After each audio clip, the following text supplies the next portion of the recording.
PGBP में question number 14 मैंने homework दिया था वैसे।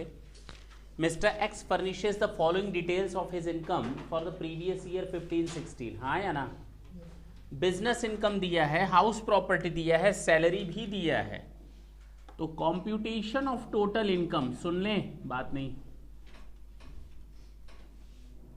हम लोग को यहां टोटल इनकम का कैलकुलेशन करना है। कौन एसएससी है भाई? Mister x. कौन सा ईयर है? 15-16। Assessment year 16-17।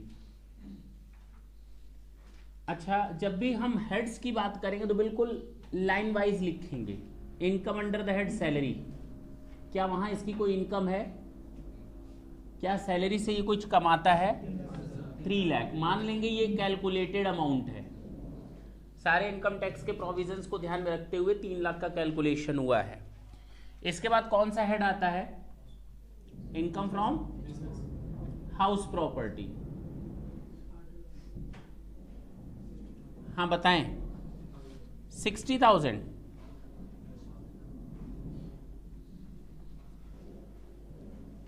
क्लियर? ये थोड़ी सी कंफ्यूजन आती है सर कि इसको ये कैसे मानेंगे? हाँ बोले। ये कंफ्यूजन आती है सर कि इसको कैलकुलेटेड मानेंगे। अगर कोई इंफॉर्मेशन ना दी हो तो हम मान लेते हैं all the things are given to us are calculated, all the adjustment have already been done. अच्छा, इसके बाद आती है बात किसकी? Income from PGBP. अच्छा जी, जरा ढंग से देखें क्या दिया है। बिफोर प्रोवाइडिंग डेप्रिसिएशन, तो profit before what, how much है? 1,72,000। और इसमें से डेप्रिसिएशन लेस करना तो बनता है कितना? तो बचा कितना? 78। That's it. इसके बाद क्या बचता है? Income from capital gain, nil. Last income from other sources, कितना है? टोटल बताएं। 4,44,000 total income. This is your answer. Note करें तो मैं हटाऊं, नोट करें तो मैं हटाऊं, थोड़ा जल्दी करेंगे।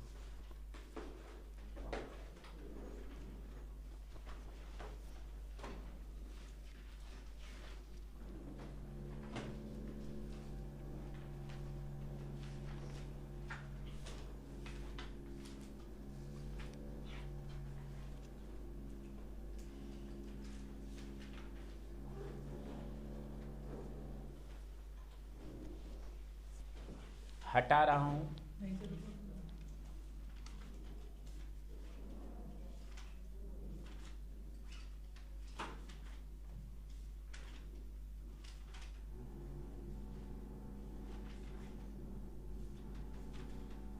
थोड़ी स्पीड लें बाबू, देर ना करें।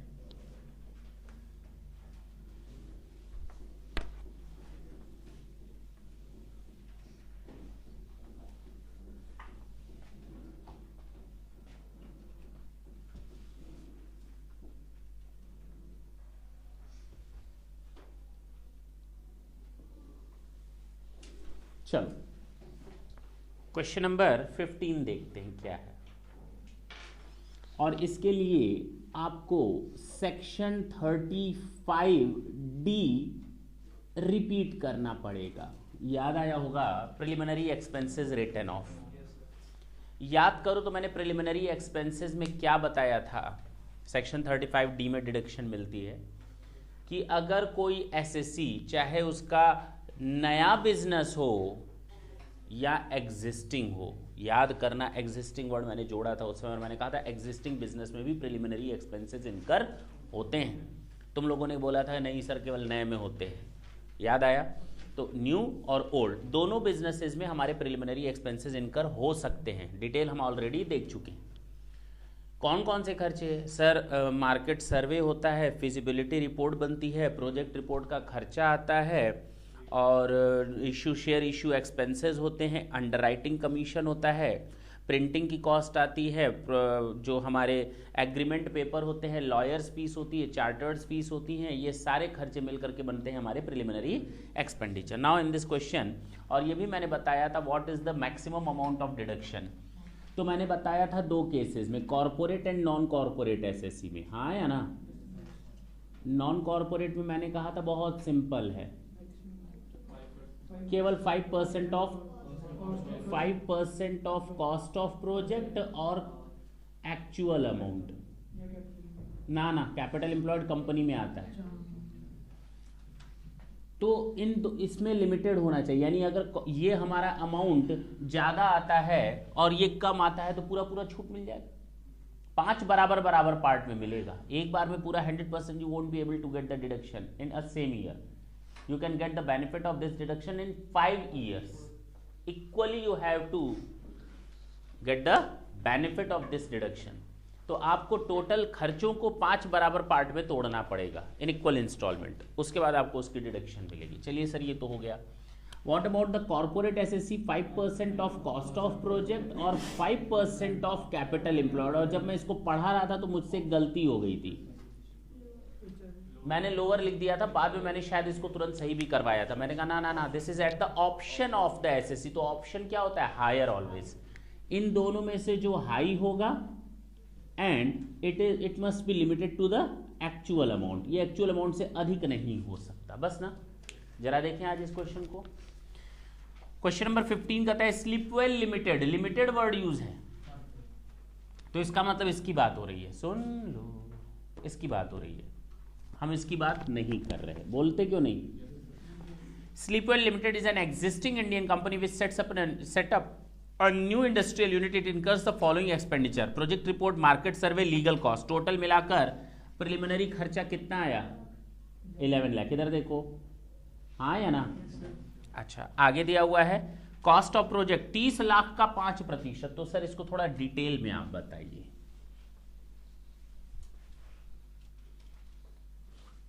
Deduction under section 35D, preliminary expenses written off corporate SSC.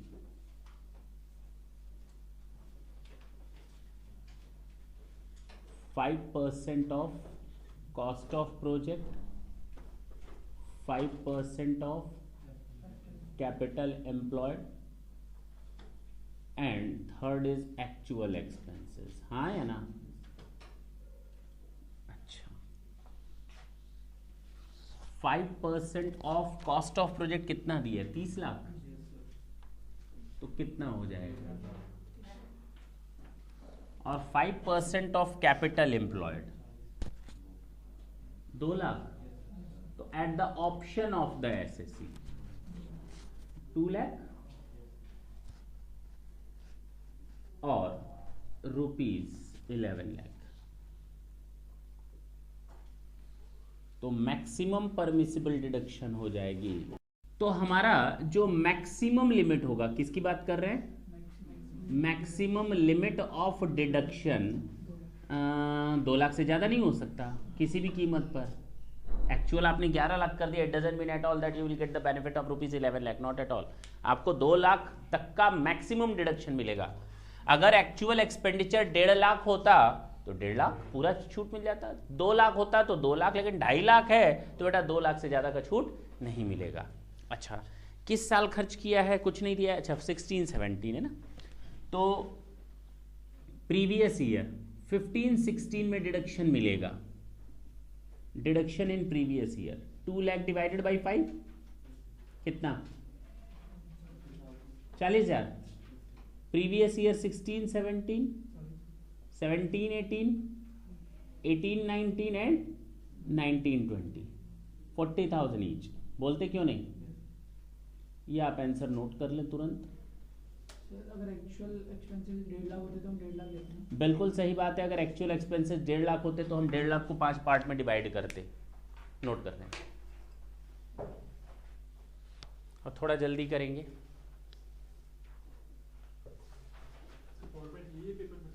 बेटे ने कहा कि फॉर्मेट यही है एग्जाम में करने का। नहीं मेरे लाल, ये तो कल समझाने का तरीका है, आपको डिटेल लिखना पड़ेगा। Deduction under section 35D in case of corporate SSC, the SSC can avail the benefit of maximum of these two but to the limited of actual amount, that's it. उसको डिटेल में लिख करके फिर आपको ये calculations करने हैं, ठीक है ना।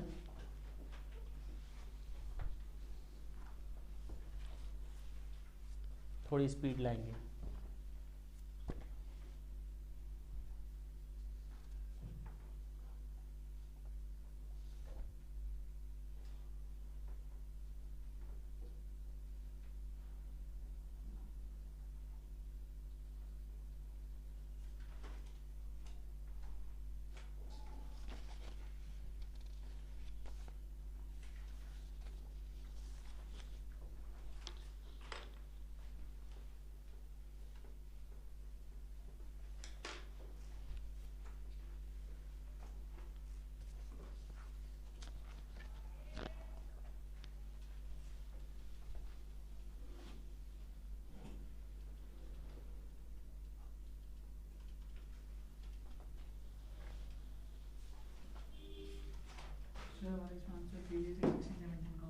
सॉरी, हमारा आंसर प्रीवियस ईयर 16-17 का आंसर। आपका answer previous year 15-16, assessment year 16-17 का है। दिस वन इसे लिखेंगे जैसे हमने लेफ्ट में निकाल लिया तो उसको लिखेंगे जैसे note conclusion SSC Sleepwell limited will get deduction under section 35D of rupees 40,000 in each of the assessment year from 16-17 to 2021। ठीक है ना, हटा दें अब ये असेसमेंट ईयर। प्रीवियस ईयर लिखोगे तो 15-16 टू 19-20।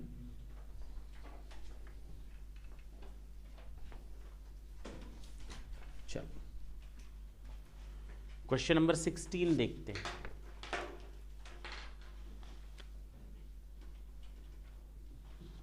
क्या है question number 16? The WDV of the plant and machinery, सुन लें, 1 अप्रैल 2015 को जो WDV है that is 2000 lakhs opening WDV। Addition किया है कंपनी ने, जानते हो किस तारीख को? 1600 लाख का एडिशन हुआ है 18 अप्रैल 2015। और इसमें सेकेंड हैंड मशीन है तो 1200 आपका बोल सकते हैं न्यू है और 400 का ओल्ड है। To increase the capacity level from 1000 to 1500, the production from new machine commenced with effect from, यानी put to use 1 दिसंबर 2000। चलो डेप्रिसिएशन कितना होगा वो आपको बताना है। सर ये तो 2 मिनट का काम है। चलें, कैलकुलेशन ऑफ डेप्रिसिएशन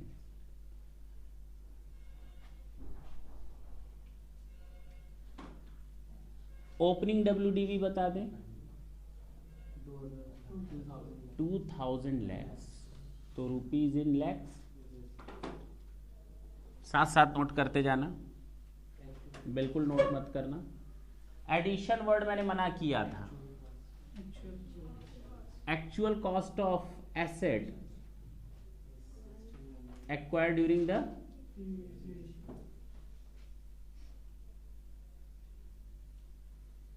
तो आप यहां लिख सकते हैं न्यू एंड ओल्ड, जरूरत नहीं है वैसे, minus money payable nil in respect of assets sold, discarded, damaged, demolished, etc. WDV for depreciation purposes,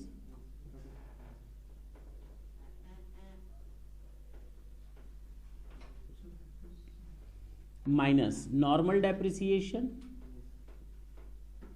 और चूंकि प्लांट एंड मशीनरी की बात हो रही है तो एडिशनल डेप्रिसिएशन, बोलते क्यों नहीं?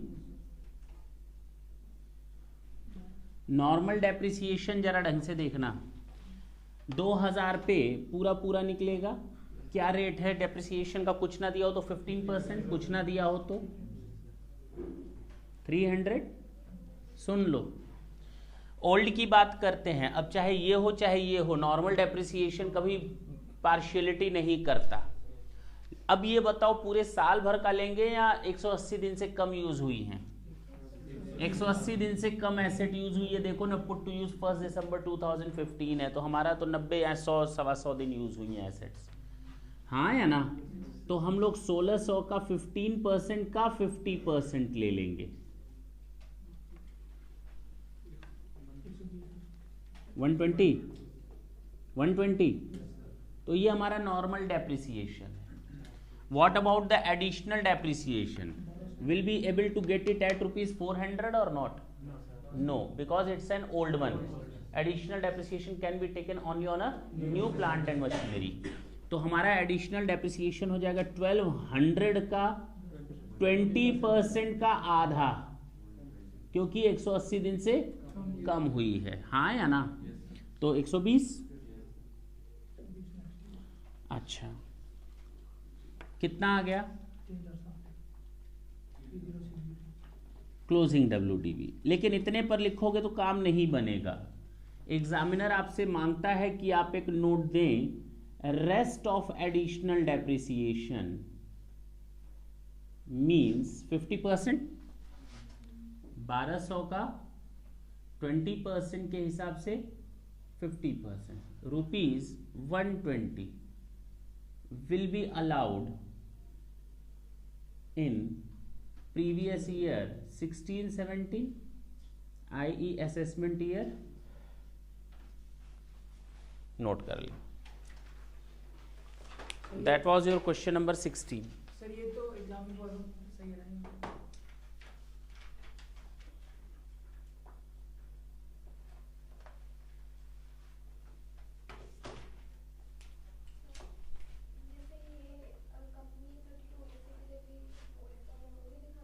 नहीं, यहाँ केवल आपको कैलकुलेट करना है डेप्रिसिएशन। 32 AC के लिए बिल्कुल एलिजिबल है कंपनी, तो आप दे सकते हैं। लेकिन यहाँ पर हमसे क्वेश्चन में क्या पूछा है? केवल लास्ट में क्या है? Calculate the amount of allowable depreciation. अभी हम लोग धीरे धीरे आगे बढ़ रहे हैं।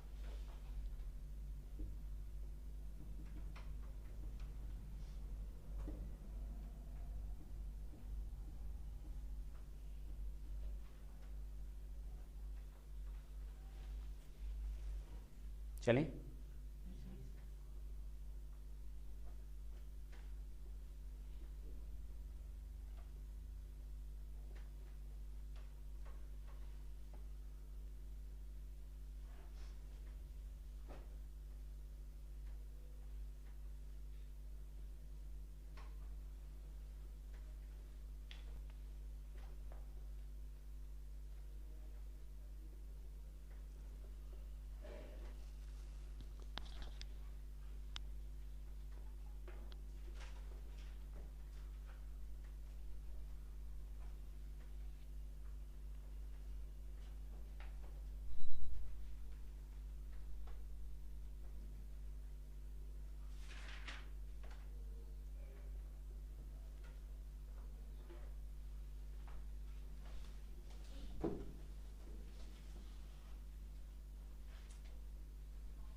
चलो, क्वेश्चन नंबर 17 देखते हैं।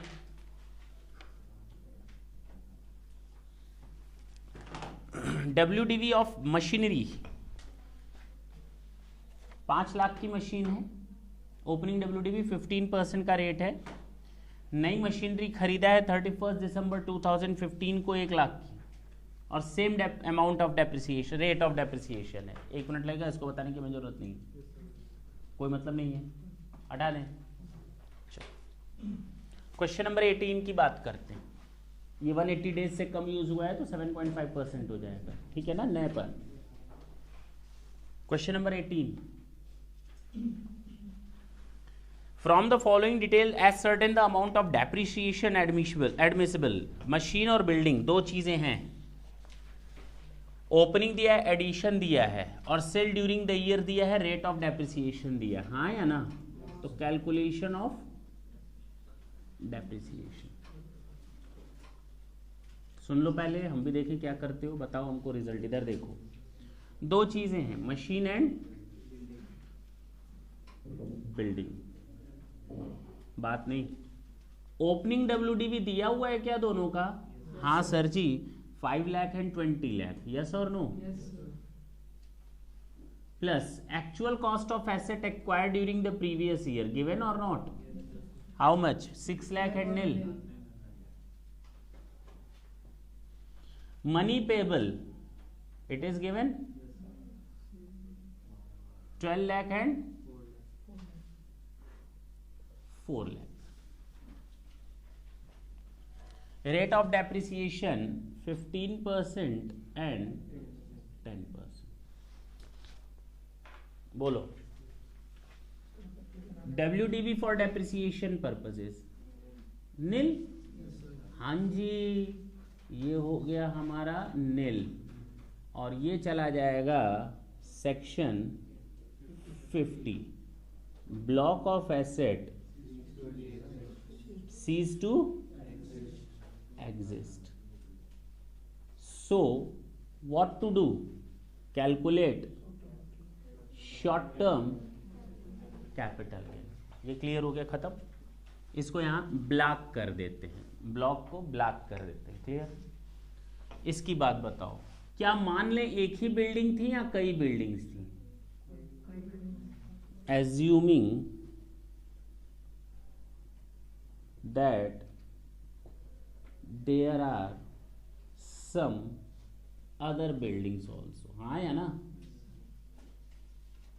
अगर आप मानते हैं नहीं सर जी एक ही बिल्डिंग थे, तो यहाँ भी short term capital gain calculate करना पड़ेगा, ब्लॉक ऑफ एसेट फिर सीज टू एग्जिस्ट हो जाएगा। एक बिल्डिंग थी, एक बेच दी। बोलो, दो केवल तरीकों से हमारा block of asset ceases to exist होता है। पहला केस, जब या तो जितनी WDV है टोटल उससे अधिक वैल्यू पर किसी भी एसेट को बेच दो, भले ही अब एसेट पड़ी हो हमारे पास, उसकी वैल्यू 0, क्योंकि 100% of the depreciation has been availed by the SSC, क्योंकि 11 लाख के बदले 11 लाख का तो बेनिफिट उसको मिल गया, 1 लाख का फायदा हुआ है, that will transfer to short term capital gain. और मैंने तुम लोग को बताया था कि डेप्रिशिएबल एसेट पर हमेशा हमेशा हमेशा हमेशा शॉर्ट टर्म होता है, कभी long term capital gain arise. अच्छा, इसके केस में मैंने क्या बताया? मैंने कहा अगर मान लो एक ही बिल्डिंग है तो तुम्हारा ब्लॉक ऑफ एसेट नील हो जाएगा, एक ही बिल्डिंग थी एक ही बेच दी तो 0, वहां पर भी short term capital gain calculate होगा, सीज टू एग्जिस्ट हो गया। लेकिन हमने यह माना है कि ना इसमें और भी बिल्डिंग्स हैं तो सीज टू एग्जिस्ट नहीं हुआ, तो डेप्रिसिएशन हो जाएगा हमारा 16 लाख का 10%, 1,60,000 क्लोजिंग WDV 14,40,000। अच्छा, calculation of short term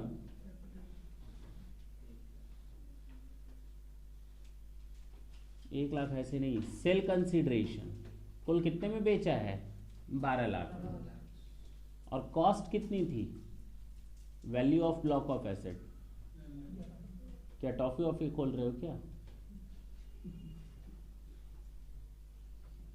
opening plus addition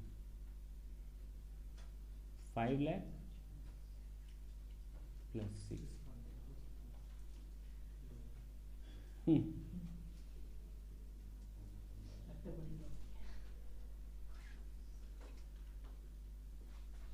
note कर लो।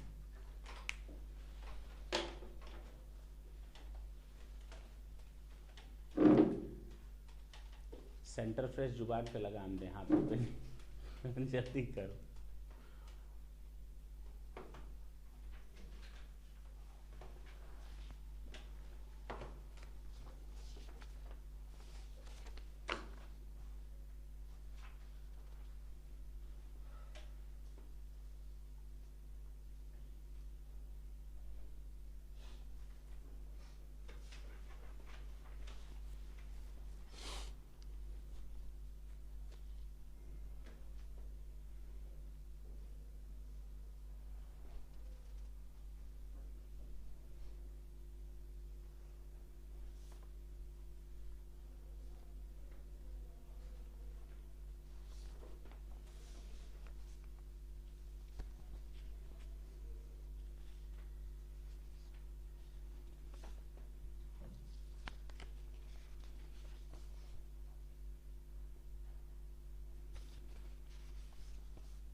पॉइंट दोबारा नोट करो, अगर ये डब्ल्यूटीपी पर्पस और ओपनिंग करके बराबर आता है फिर तब भी नील ही आएगा ना।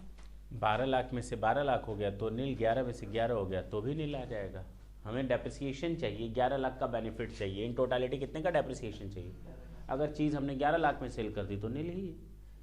10 में सेल की 1 लाख का भी डेप्रिसिएशन ले सकते हैं, लेकिन चूंकि एसेट खत्म हो गई सारी तो zero, short term capital loss. लेकिन अगर एसेट कोई बची है तो 1 लाख पर डेप्रिसिएशन ले लेना, सिंपल।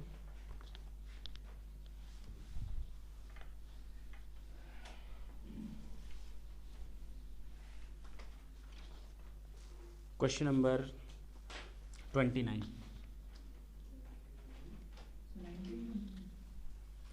29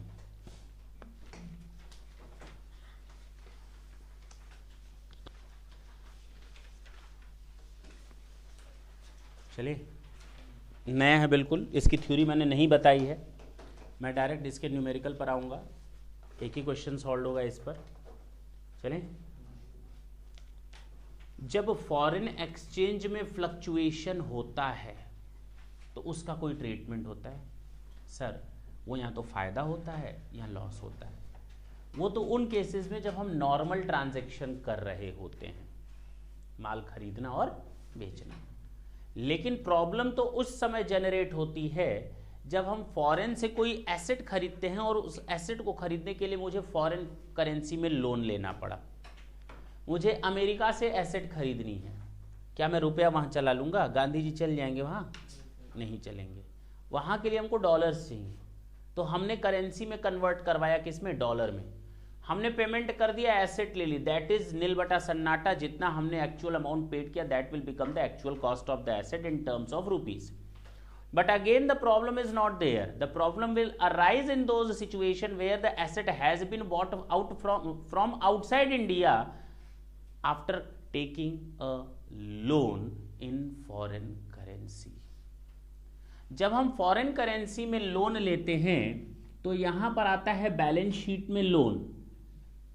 देखो ना, इसको अगर हिंदी में बोलो तो लोन, और इधर आती है क्या? एसेट। आती है ना? नहीं आती? करा नहीं आती है, नहीं आती एसेट? आती। हमने 10 लाख रुपए का लोन लिया था फॉरेन करेंसी में, उसको इंडियन करेंसी में कन्वर्ट करके हमने अपनी बैलेंस शीट में लिख दिया, ये फॉरेन करेंसी में है। ठीक, इंडियन करेंसी में कन्वर्ट करके हमने लिख दिया। हमको इसको पेमेंट करना है, आप फॉरेन का कब कहाँ आएगा लेने और देखने? क्या देना है? पैसा नहीं देना देना है। लेटर ऑफ क्रेडिट के बारे में जानते हो ना तुम लोग? छोड़ दो नहीं तो अभी हम लोग भटक जाएंगे ठीक है ना? तो फिलहाल देना पड़ेगा पैसा, क्योंकि मेरा पैसा कहीं ना कहीं से गारंटेड है, देना है। अगर मैं नहीं दूंगा तो मेरा बैंक दे देगा उसके बैंक को, उसका बैंक वाला छीन लेगा मेरे बैंक से। हम चोरकटाई कर सकते, चुट्टाई कर सकते, चोरी कर सकते, लेकिन बैंक से चोरी नहीं कर सकता। पक्की बात है ना? कहने का मतलब ये कि अब लोन का पेमेंट तो जाएगा ही जाएगा, लेकिन देखो ना, कभी तुम लोग न्यूज़ में सुनते हो आज डॉलर के मुकाबले रुपया कमजोर हो गया तो रुपए के मुकाबले डॉलर मजबूत हो गया। बात तो एक ही हुई नहीं समझे? हमेशा तो मजबूत डॉलर ही होता है नॉर्मली। तो ज़्यादा देना पड़ेगा पैसा। जहां मैंने $1 पे 60 रुपए लिया था, आज $1 की कीमत है 62 रुपए। तो अब मुझे अगर $1000 का पेमेंट करना होगा, जब मैंने लोन लिया था तो $1000 60,000 रुपए मिला था, अब 62 रुपए के हिसाब से पेमेंट करना है, यानी एक इंस्टॉलमेंट 62,000 की जाएगी, 2,000 एक्स्ट्रा जाएगा। जाएगा नहीं जाएगा? हम देंगे तो $1000 देंगे उसको, $1000 हमने लोन लिया था। चलो बताओ, 50 रुपए का $1 तो कितने डॉलर लिए होंगे? 20,000 $20,000 इंटू 50 रुपीज पर डॉलर। चलो ये हो गया एक्सचेंज रेट, ले लिया। इसमें से मैंने 5,000 का पेमेंट कर दिया 50 रुपए के हिसाब से ही, कोई प्रॉब्लम नहीं आई। देना तो डॉलर्स में ही था, बचे मुझे कितने डॉलर्स का पेमेंट करना है? फॉरेन करेंसी वाले को, फॉरेन में बैठे हुए बंदे को सीधे कहता है हमें तो $15,000 से मतलब है। तो मैंने कहा ठीक है ले लेना। अब जब बाकी $5,000 का मैं पेमेंट करने लगा तो ये 52 रुपए हो गया। और ये कौन सी बात होती है? तो क्या आप 50 रुपए में से 52 रुपए लेस कर दोगे? ये तो सिस्टम नहीं समझ में आया। ये तो कहीं से हवा भी नहीं लग रही कि भाई $15,000 ₹50 के हिसाब से, आज $5,000 ₹52 के हिसाब से, तो ₹2 का तो डिफरेंस आ रहा है ना। पहली चीज कि इसको ₹2 को दिखाएं कैसे। दूसरी चीज क्या ये पूरा लोन किसके लिए लिया गया था? एसेट के लिए। तो ये 2000 कहाँ जाएगा? एसेट की कॉस्ट को बढ़ाएगा, एसेट की कॉस्ट को बढ़ाएगा। दूसरा ये ₹2 कहाँ जाएगा वो बता दें। पहले इसमें ₹2 ऐड करो, कितना? 5000 का ₹2 के हिसाब से। अब पूरे 5000 पर ₹52 जुड़ गया, दिख रहा है कि नहीं? अब आप माइनस कर सकते हो 5000 का ₹52 के हिसाब से। नहीं समझे मेरी बात? बचेगा कितना? $10,000 ₹50 के हिसाब से। जब पेमेंट करेंगे तो देखेंगे। अब क्लियर हुआ? सिस्टम समझ में आया? इसकी बात हमें नहीं करनी, हमें बात ये करनी है जो ₹10,000 हुए इसका ट्रीटमेंट यहां करेंगे या नहीं? जी हाँ। ये पूरा लोन किसके लिए लिया गया था? एसेट के लिए। और अगर हमें अब लोन का ज्यादा पेमेंट करना पड़ रहा है तो इसका मतलब एसेट की कॉस्ट भी बढ़ जाएगी।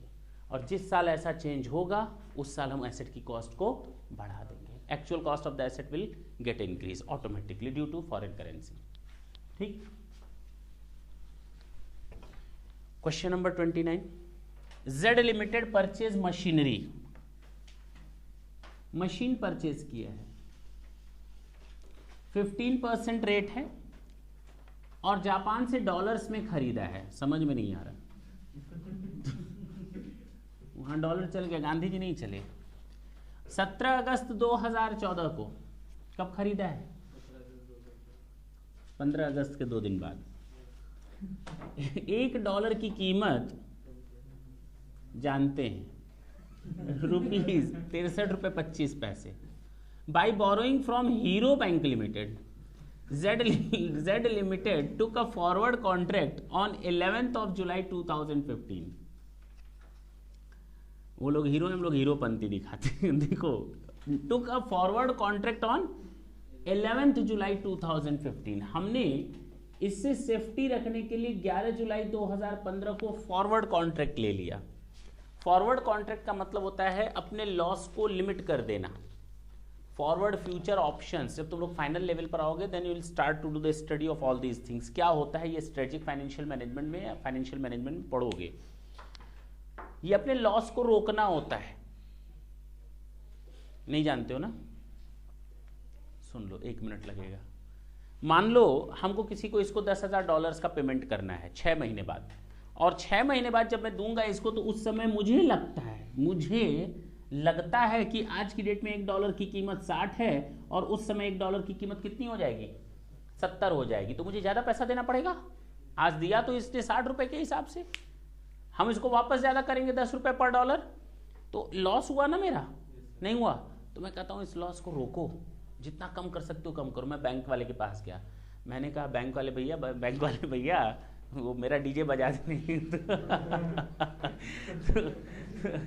तो बैंक वाले भैया वो क्या कर दो कि हमें एक फॉरवर्ड कॉन्ट्रैक्ट दे दो। क्या दे दो? हमें इसको 6 महीने बाद पेमेंट करना है। तो बैंक वाले ने कहा, बैंक वाले को लगता है कि उस समय इसका रेट ₹65 होगा। अब उसका अपना हिसाब किताब, मेरा अपना हिसाब किताब, मुझे लगता है 70 होगा, बैंक वाले को लगता है 65 होगा। मैंने कहा ले लो, बताओ मत बैंक वाले को, बता देंगे तो पता चला नुकसान हो जाएगा। बैंक वाला कहेगा $1 का ₹65 लगेगा, उस समय तुम्हें मिल जाएगा 6 महीने बाद।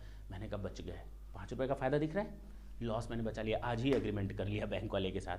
अब बैंक वाला उस दिन मजबूर हो जाएगा, मुझे $1 कितने में बेचेगा? 65 रुपीज़ में। क्लियर है? तो फिलहाल तुम लोग को यहीं तक जानना है, बाकी चीज़ें तुम लोग आगे धीरे धीरे सीखोगे। तो उस समय हमको 65 मिलेगा, इसको हम कहते हैं फॉरवर्ड कॉन्ट्रैक्ट। क्लियर है?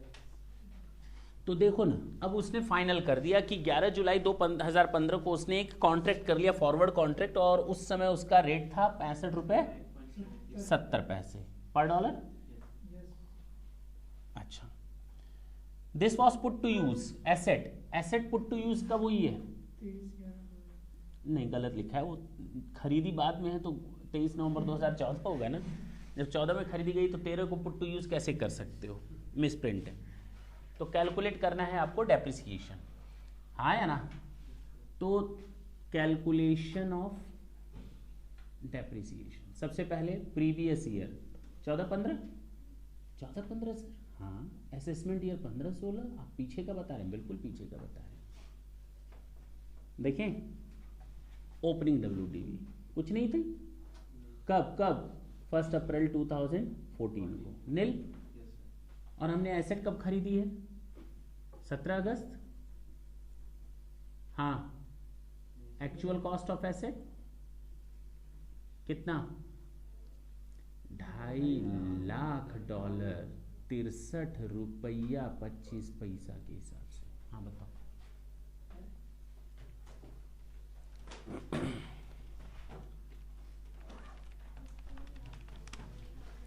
1,58,12,500 बोलो ना। 158 हो गया। मनी पेबल कितना होगा? नील। हाँ, ये हो जाएगा closing WDV for depreciation purposes.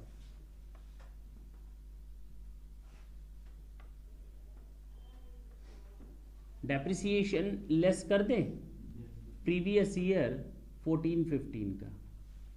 Soon low, asset को पुट टू यूज कब किया गया है? 23 नवंबर 2014, यानी 180 दिन से कम। और कौन सी एसेट है? मशीन 15% के हिसाब से 1,58,12,500 का 15% के हिसाब से आधा। बोलो ना।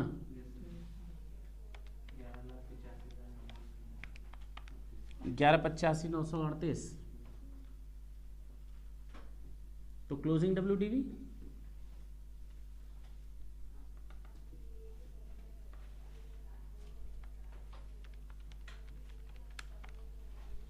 1,46,26,562। बोलो। फिर आते हैं calculation of depreciation previous year 15-16। साथ साथ नोट करना, घर पे तो समझ में आ ही जाता है।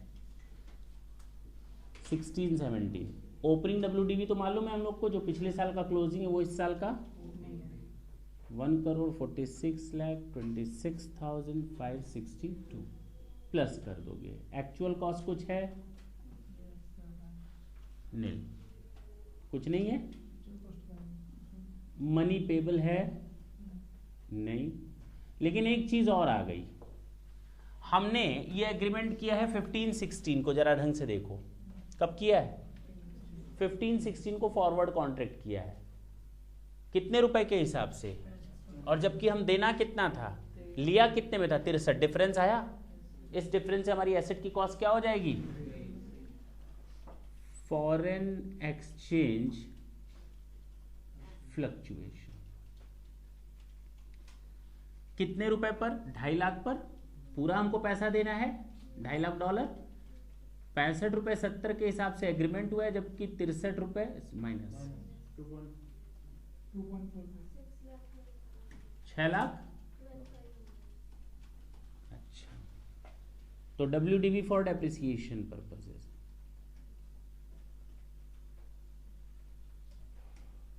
1,52,28,29,62 माइनस डेप्रिसिएशन पूरे साल भर का आ जाएगा।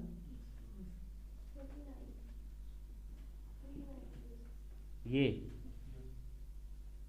सीधे सीधे 15%। बताओ।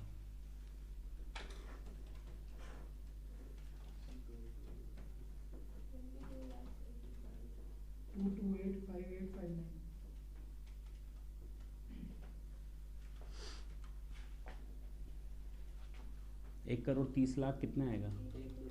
1,295,320 ये this is your answer. Note कर लें, थोड़ा जल्दी करेंगे।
चले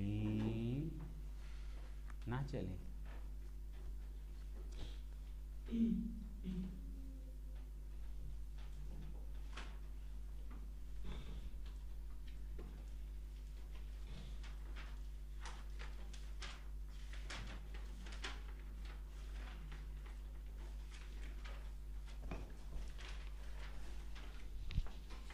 बस अब बहुत हुआ।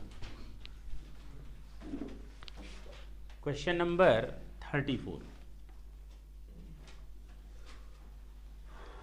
इसके लिए आप अपना असाइनमेंट जरूर अपने सामने रखेंगे, पेज ओपन करके।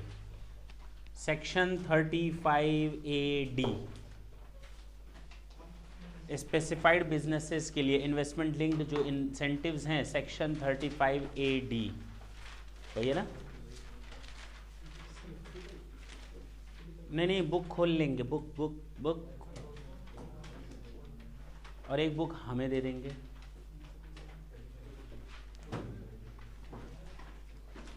बेसिकली हम इसको पहले 2 मिनट में रिवाइज करवा दें, ताकि जब हम लोग क्वेश्चन स्टार्ट करें तो हमें समझ में आए कि हम लोग करने क्या जा रहे हैं। सेक्शन 35A(D) में मैंने बताया था स्पेसिफाइड बिजनेसेस को डिडक्शन देते हैं, और शुरू के जो 5 बिजनेस बताए जाएंगे उनको 150% का डिडक्शन मिलता है, और रेस्ट को हम लोग 100% का डिडक्शन देते हैं। याद आया? हाँ या ना? और ये केवल कैपिटल एक्सपेंडिचर पर मिलता है, लैंड, गुडविल और फाइनेंशियल इंस्ट्रूमेंट पर नहीं मिलता। Land, building and financial instrument पे नहीं मिलता। क्या है स्पेसिफाइड बिजनेसेस? पहला, cold chain facility, warehousing facility for storage of agricultural produce, warehousing facility for storage of agricultural produce. Build hospital है कम से कम 100 बेड का। मैंने बताया था 3 जगहों पर हम रहते हैं, हॉस्पिटल, होटल एंड घर, हाउस, तीनों HH से स्टार्ट होते हैं, बताया था ना? तो यहाँ हॉस्पिटल की बात हो गई, उसके बाद हाउसिंग की बात हो गई अफोर्डेबल स्कीम में, उसके बाद नीचे देखो कहीं पर लिखा होगा होटल, कम से कम 2 स्टार या उसके ऊपर का होटल। और आज हम इसके बारे में एक नई चीज़, नया खुलासा करेंगे आज तक की तरह। Business of producing fertiliser in India, खाद बनाना है, तो शुरू के जो 5 बिजनेस हैं, चाहे वो हाउसिंग हो, हॉस्पिटल हो, एग्रीकल्चरल हो, कोल्ड चेन हो या फर्टिलाइजर हो, इन 5 केसेस में हमको 150% का डिडक्शन मिलता है। हाँ या ना? चलो, उसके बाद जितने भी अब मैं पढ़ने जा रहा हूं उसमें 100% का डिडक्शन मिलता है natural gas, crude oil, petroleum oil की नेटवर्क पाइपलाइन बिछाने के लिए क्रॉस कंट्री। याद आया? बिल्डिंग 2 स्टार या उसके ऊपर का होटल का category. Developing and building housing project slum area को। Setting up and operating an inland container depot. Beekeeping, हाँ या ना, for honey wax, honey and bee wax. और warehousing facility for storage of sugar. Slurry pipeline for the transportation of iron ore and semiconductor wafer fabrication manufacturing unit. Clear है? Cold chain facility का मतलब बताया गया था, chain of facility for storage और transportation of agriculture and forest produce, meat and meat product, poultry, dairy and marine products, product of horticulture, floriculture and horticulture, apiculture, process food items under the scientifically control condition including refrigeration, फलाना and डिमाका। जो अब मैं बोलने जा रहा हूं point number 2, शायद मैंने उस समय नहीं पढ़ाया था। आज इस पॉइंट को पढ़ करके हम अपना एक क्वेश्चन सॉल्व करेंगे, अपना मतलब साधेंगे जिसको बोलते हैं।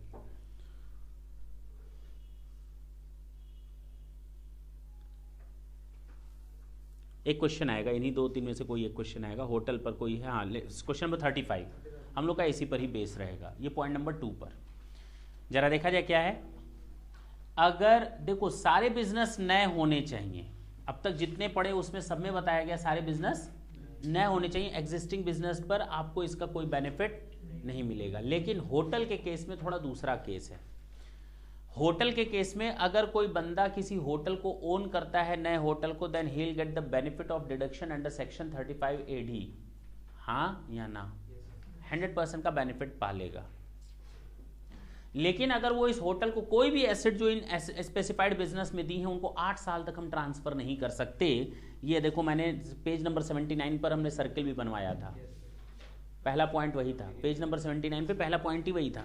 लिखा है any asset in respect of which deduction is allowed shall be used only for the specified business for a period of 8 years beginning with the previous year in which the such asset is acquired. ओ अगर हम इस asset को बेच दें, अगर हम इस एसेट को ट्रांसफर कर दें 8 साल के अंदर तो गलती हो गई, तो गलती हो गई।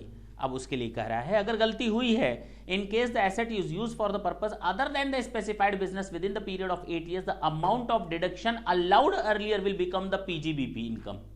क्योंकि पहले पीजीबीपी से डिडक्शन मिली थी, अब उसको पीजीबीपी की इनकम मान लो। लेकिन लेकिन लेकिन लेकिन लेकिन लेकिन लेकिन इनकम मानोगे तो एसेट बढ़ जाएगी। फिर भाई अगर हमको उस समय डिडक्शन नहीं मिलती तो बैलेंस शीट में एसेट दिखती, अब वो इनकम हटा रहे हो, इनकम को वापस ला रहे हो तो एसेट दिखा दो, और जब एसेट दिखाओगे तो डेप्रिसिएशन आप क्लेम कर सकते हैं। That's it. उसका तो जैसे एज यूजुअल डिडक्शन मिलता है उसका तो मिलेगा।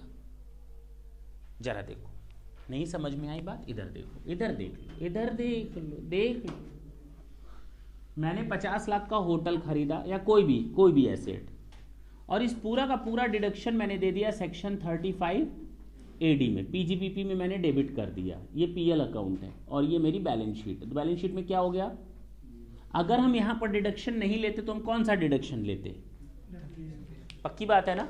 अगर हमें ये बेनिफिट नहीं मिलता तो हमें कौन सा बेनिफिट मिलता? डेप्रिसिएशन का। अब वापस आज आपने गलती कर दी तो इनकम मान लो, जब इसको लाओगे तो इसको भी ले आओगे। नहीं समझे?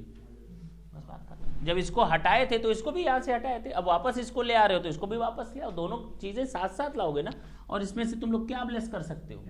बस वही बोल रहा है उसी पॉइंट में। हाँ बिल्कुल सही बात है। Profit and gain from the business और profession of the previous year in which the asset is so used, यानी जब ऐसी गलती हुई है उस साल वापस आप उसको इनकम मानेंगे, उसी साल मानेंगे जिस साल ऐसी गलती हुई है। However, the assessee shall be entitled to reduce the amount of eligible depreciation under section 32 while computing such deemed income. जब आप ऐसी इनकम का कैलकुलेशन करोगे तो आप डेप्रिसिएशन का बेनिफिट ले लोगे, डिडक्शन ले लोगे उस साल से, उसी साल से। That's it. डीम्ड इनकम की बात कर रहे हैं ना। लेकिन ये गलती नहीं मानी जाएगी जहां पर एसेट डिस्ट्रॉय, डिस्कार्डेड और ट्रांसफर हुई हो, जहां पर कंपनी एक सिक कंपनी डिक्लेयर हो गई हो। That's it. चलिए होटल के बारे में बाद में बात करेंगे, कर लें। होटल में कहा गया था, चलो खत्म करते हैं बोल करके। होटल के बारे में कहा गया था एक स्पेसिफिक पॉइंट जो मैंने उस समय डिस्कशन नहीं किया था। मैंने सबके लिए कहा था कि इस तरह एसेट को ट्रांसफर नहीं कर सकते, अदर देन स्पेसिफाइड यूज आप दूसरी जगहों पर नहीं कर सकते 8 साल तक। लेकिन अगर आपने होटल के ऑपरेशन को ट्रांसफर कर दिया तो कोई दिक्कत नहीं है, वो गलती नहीं मानी जाएगी होटल के केस में। लेकिन कम से कम 2 स्टार और मोर कैटेगरी का दूसरा होटल होना चाहिए। जरा देखो क्या, an SSC who builds a hotel of 2 star और above category and subsequently transfer the operation, underline कर लो operation, not the ownership. Operation को अंडरलाइन करोगे और कहीं लिख दोगे नॉट द ओनरशिप। ऑपरेशन को अंडरलाइन कर लो और कहीं पर लिख दो नॉट द ओनरशिप। ठीक। To another person without divesting the ownership, वही तो बताया। shall be deemed to be the carrying on the specified business as well and will be qualified for deduction। अब आए अपने क्वेश्चंस पे। तैयार हो गया, रिवीजन हो गया। क्वेश्चन नंबर 34 देखा जाए।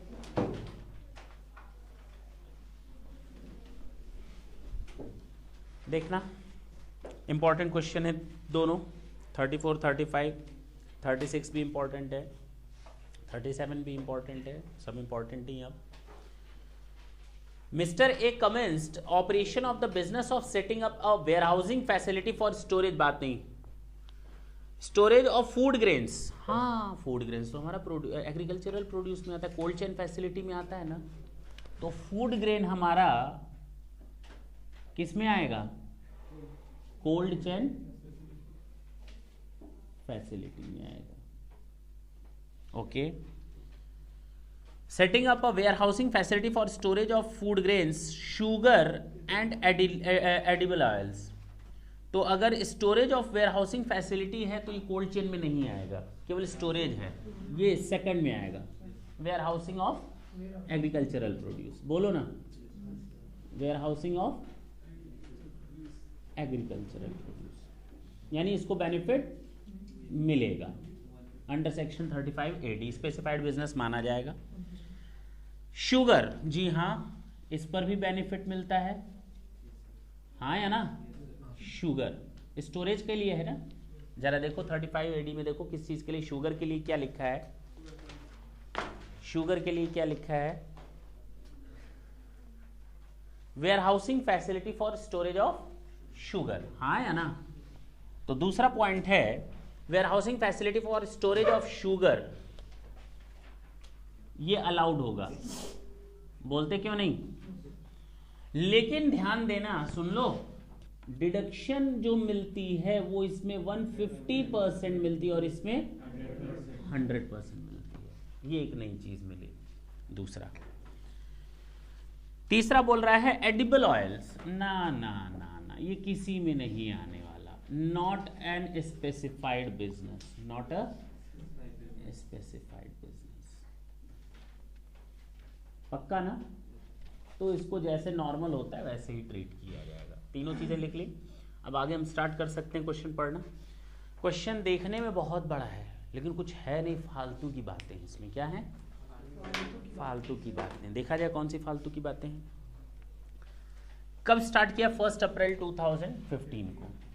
ही incurred capital expenditure of 80 lakh, 60 lakh, 50 lakh. 3 business हैं, फूड ग्रेन्स, शुगर, बस ना।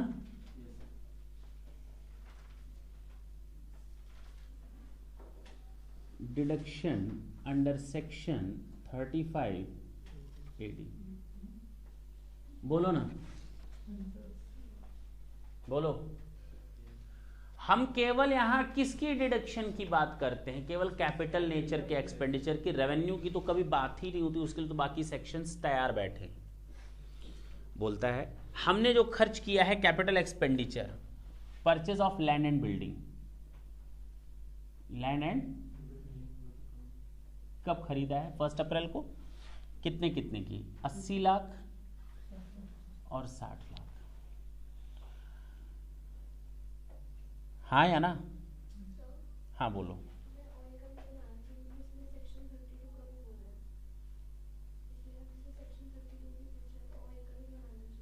देख लेते हैं, अभी हम कुछ नहीं, हमने केवल कैलकुलेशन ऑफ डिडक्शन किया 35 AD का, अभी हम आगे नहीं बढ़ रहे।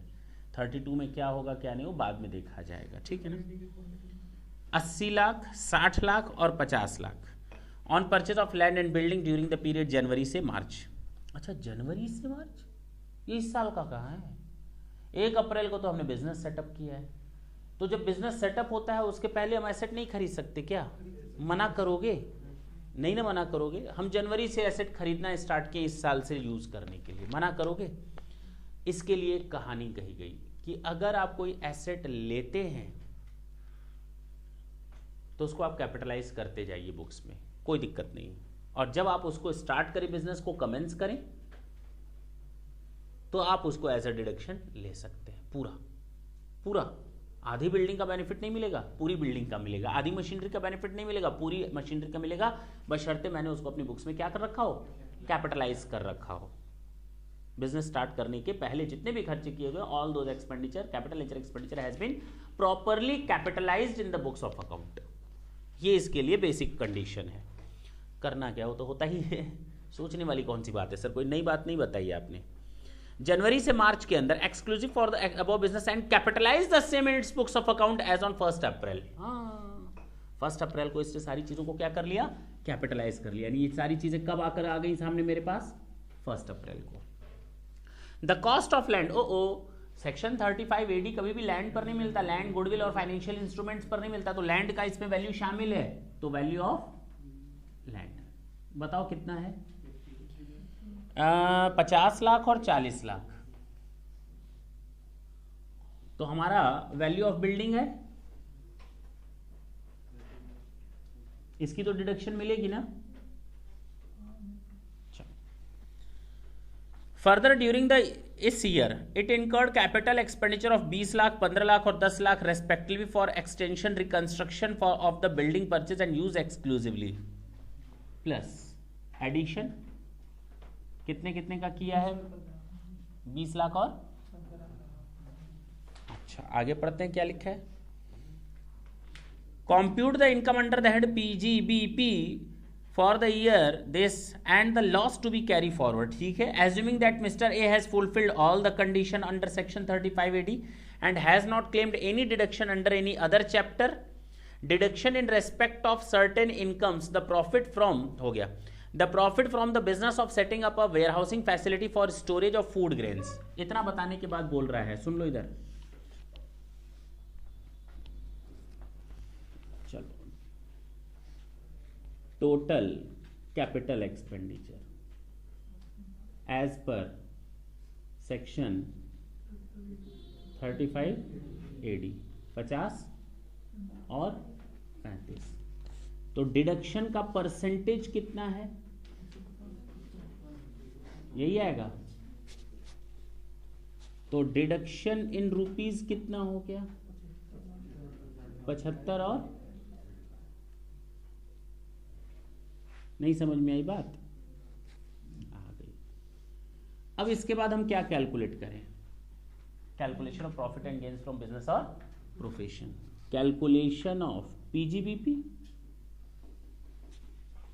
स्पेसिफाइड बिजनेस को अलग कर लो, नॉन स्पेसिफाइड को अलग कर लो।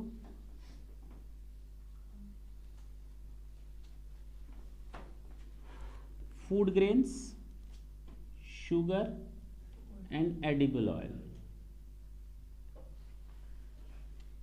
प्रॉफिट बिफोर डिडक्शन, छोड़ दो, मारो गोली, एज गिवन लिख दो, सारी टेंशन खत्म। बिफोर डेप्रिसिएशन भी है। कितना कितना है? 16 लाख।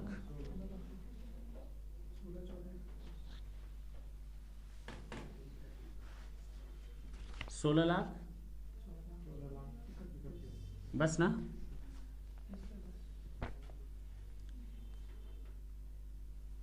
इसके अलावा क्वेश्चन में कुछ नहीं बोला। हम एक बात बताओ, जो हमारा एडिबल ऑयल था उसको भी हम साइड में लिख ले रहे हैं। बिल्डिंग लैंड की कीमत कितनी थी उसकी? 50, 40 और 30 थी। और टोटल उसने खर्च कितना किया था बिल्डिंग और लैंड पर? 50, यानी 20 प्लस एक्सटेंशन कितना दिया था? एक्सटेंशन कितने का था? 10 लाख। बस इतना था। ये हिसाब किताब है, वो मैंने लिख दिया अलग से, बस ना। जो यहाँ चीज़ें यूज थी एडिबल ऑयल की अलग से लिख दी। क्लियर है? अब क्या करें? सबसे पहले डिडक्शन अंडर सेक्शन 35 AD। हमें एक बात बताओ, दोनों को टोटल करके लें या अलग अलग? एसएससी तो एक है, उससे उसको क्या लेना देना? एसएससी तो एक।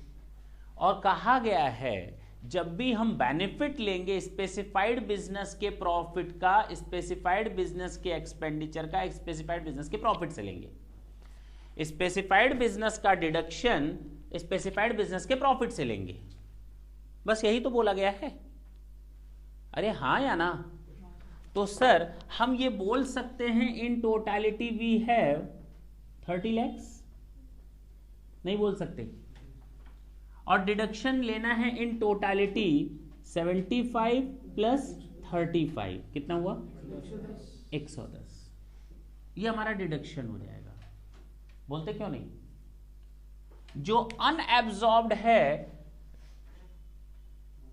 Will it be set of against edible oil और नॉट? नॉट। हम इसको कैरी फॉरवर्ड करेंगे कितने सालों तक? आगे तक। किस बिजनेस से छूट लेने के लिए? स्पेसिफाइड बिजनेस के प्रॉफिट से छूट लेने के लिए। बोलो ना। तो ये यहीं पर हिसाब किताब डन। इसकी बात करते हैं। डेप्रिसिएशन दोगे या नहीं? कितना? जरा ढंग से देखो तो 30 लाख का 10%। बोलो, ये जो 10 लाख का एक्सटेंशन किया गया है किस तारीख को किया गया है? 180 दिन से अधिक है या कम?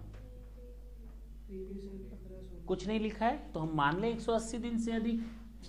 3 लाख। नहीं समझ में आई बात? तो 3 लाख हमने डिडक्शन एनालिसिस लिखा क्यों है? आया क्यों नहीं? ये इस पर डेप्रिसिएशन है ना बिल्डिंग पर, नॉन एलिजिबल बिजनेस है। नॉन एलिजिबल बिजनेस में अगर आप कोई कैपिटल एक्सपेंडिचर करोगे तो उसका 100% डिडक्शन तो आपको तुरंत नहीं मिलेगा, उसका नॉर्मल आपको जो डेप्रिसिएशन मिलता है वो मिलेगा, और बाकियों में हमको पूरा छूट मिल गया। बताओ इसमें बचा 80 लाख और इसमें कितना है 28। एक काम करते हैं, इसको लिख देते हैं नील। बचा कितना, क्या लिखें इसको, अनएब्सॉर्ब्ड स्पेसिफाइड बिजनेस डिडक्शन, जो next year to be carry forward, ठीक है ना, to be, that's it, this is your answer, complete answer. तुम्हारा सॉल्यूशन हुआ, यही ना करी थी कि सर इसका दिखाइए, साथ साथ दिखा दिया। हाँ बोलो, क्या दिक्कत आई इसमें, कहीं कोई दिक्कत हो तो बता सकते हो। हाँ, इस तरह की क्वेश्चन सॉल्व करने के पहले आपको 2 मिनट जरूर देना पड़ेगा एक बार थ्योरी पढ़ने के लिए। सारी थ्योरी एक बार पढ़ लो, उसके बाद करो, अपने आप समझ में आ जाएगा क्या करना है क्या नहीं करना। थोड़ा जल्दी नोट करो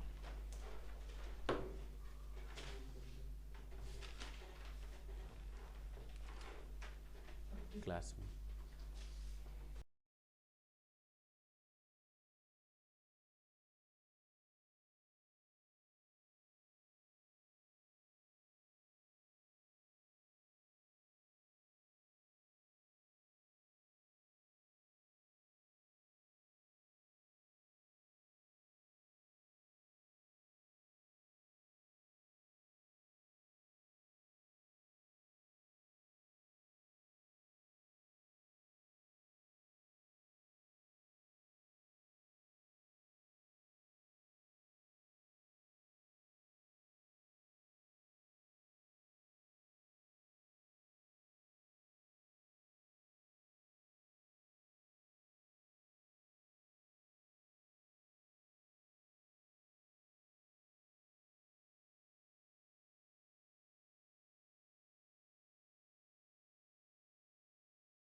देखो क्वेश्चन नंबर 35 देखो,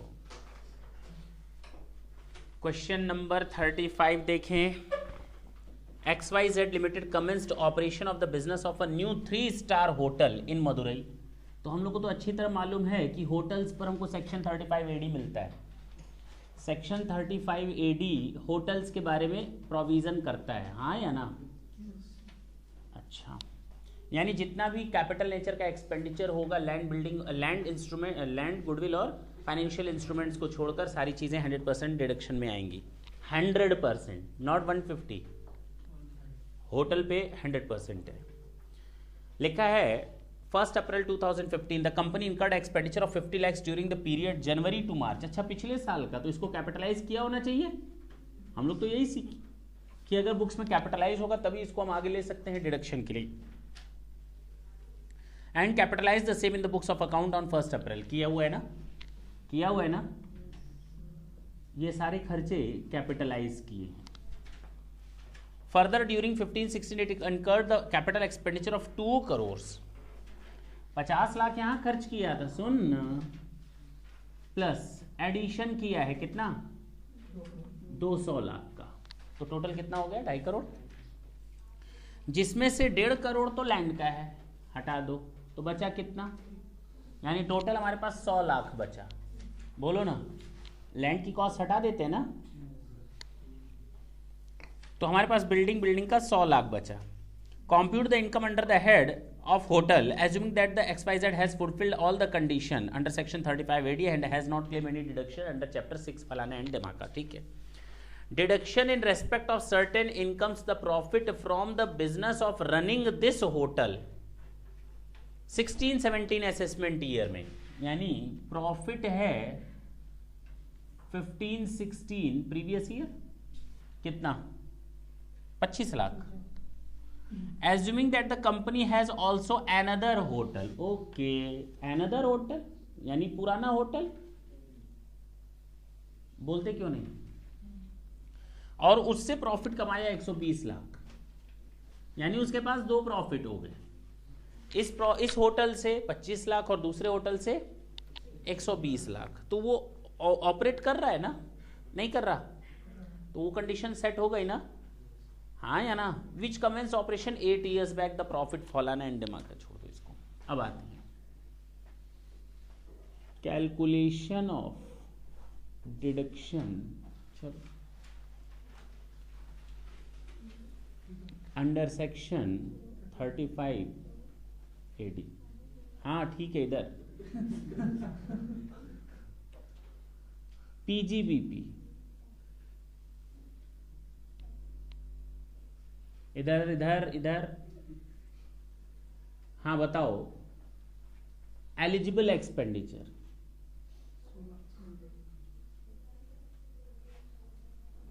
जनवरी to March 50 lakh, and during 15-16 previous year कितना, 50 लाख। टोटल है 1 करोड़, और डिडक्शन का परसेंटेज है 100%, तो मैक्सिमम डिडक्शन मिलेगी 1 करोड़। अब जरा देखो, calculation of PGBP previous year 15-16, assessment year 16-17,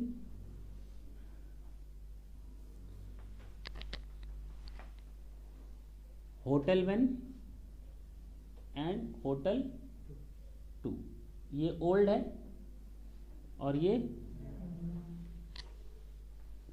profit as given 25 lakh और 120 लाख,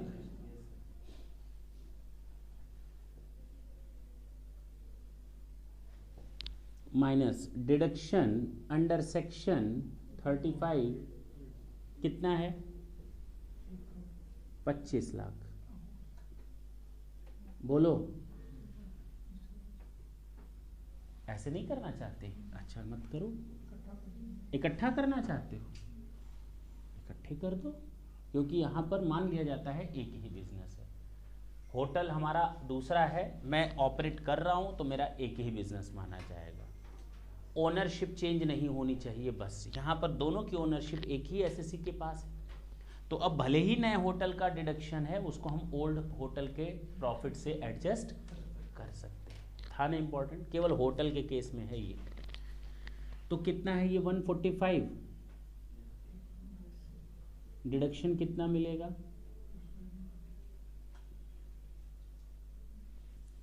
तो हमारा नेट प्रॉफिट, इसको हम टैक्सेबल प्रॉफिट लिखेंगे।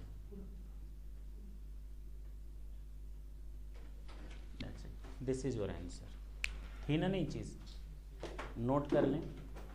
घर पे क्वेश्चन सॉल्व करेंगे आप लोग। क्वेश्चन नंबर 36 कोशिश करेंगे, कोशिश करने वालों की कभी हार नहीं होती। क्वेश्चन नंबर 37 करेंगे आप। थैंक यू बच्चों।